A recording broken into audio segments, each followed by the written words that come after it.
أعوذ بالله من الشيطان الرجيم.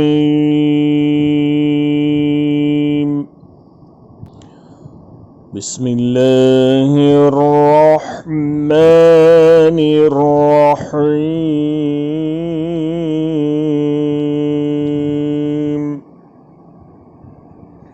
واكتب لنا في هذه الدنيا حسنة وفي الآخرة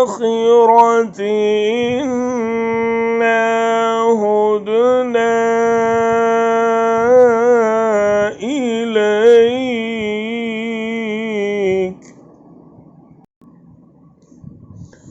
قال عذابي يصيب به من أشاء ورحمتي وسعت كل شيء فسأكتبها للذين يتقون ويؤتون الزكاة والذين هم بآياتنا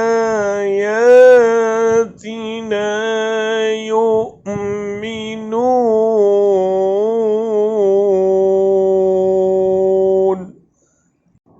और हमारे लिए इस दुनिया की भलाई भी लिख दीजिए और आखिरत की भी हमने आपकी तरफ रुजू कर लिया। जवाब में इरशाद हुआ, सज़ा तो मैं जिसे चाहता हूँ देता हूँ, मगर मेरी रहमत हर चीज़ पर छाई हुई है और उसे मैं उन लोगों के हक़ में लिखूँगा जो नाफरमानी से परहेज़ करेंगे, ज़कात देंगे और मेरी आयात पर ईमान लाएंगे। And decree for us in this world that which is good, and also in the hereafter. Indeed, we have turned back to you.